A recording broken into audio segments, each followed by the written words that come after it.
اپنی سستیوں کو، اپنے عمل کی کمیوں کو دوسرے کے اوپر مر دیتا ہے۔ کاروبار تو نے صحیح نہیں کیا، نقصان ہو گیا۔ صبح 12 بجے اٹھ کے تو گھر سے جا رہا ہے اور نقصان ہو گیا۔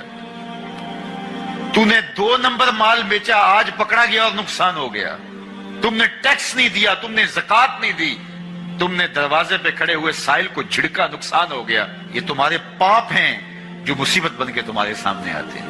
یہ تمہاری بے تدبیریاں ہیں، تمہاری ناحکمتیاں ہیں، یہ تمہاری بے احتیاطیاں ہیں، یہ تمہارا تکبر ہے، یہ تمہارا غرور ہے، یہ تمہارا عجب ہے، یہ تمہاری ریاکاری ہے، یہ تمہاری خیانت ہے، یہ تمہاری دھوکہ بازی ہے، یہ تمہارے قلب کے اندر چھپی ہوئی نفرت ہے جو آج تمہیں مصیبت بن کے جس کا سامنا کرنا پڑ رہا ہے۔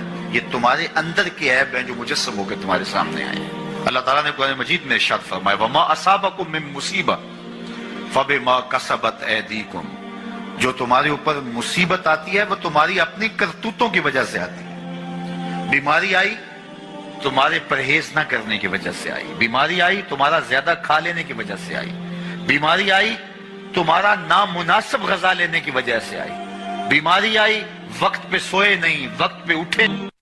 تاریخیں مخصوص ہیں کہ ان تاریخوں کو شادی کرو گے تو برکت ہوگی، اگر ان کے علاوہ کسی اور تاریخ میں شادی کرو گے تو ٹوٹ جائے گی۔ ہمارے ہاں بھی کچھ لوگ کہتے ہیں کہ سفر کے مہینے میں شادی ہو تو شادی کامیاب نہیں ہوتی، اور اگر کامیاب ہو بھی جائے تو اولاد نہیں ہوتی، اولاد ہو بھی جائے تو نیک نہیں ہوتی۔ عجیب فلسفہ ہے۔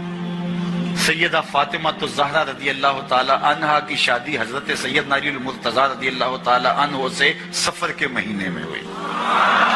مجھے بتاؤ ایسی کامیاب شادی بھی کوئی ہو سکتی ہے، اور ایسا اچھا جوڑا بھی کوئی ہو سکتا ہے، اور پھر کہتے ہیں اولاد نہیں ہوتی، حسن حسین اور زینب پیدا ہو گئے۔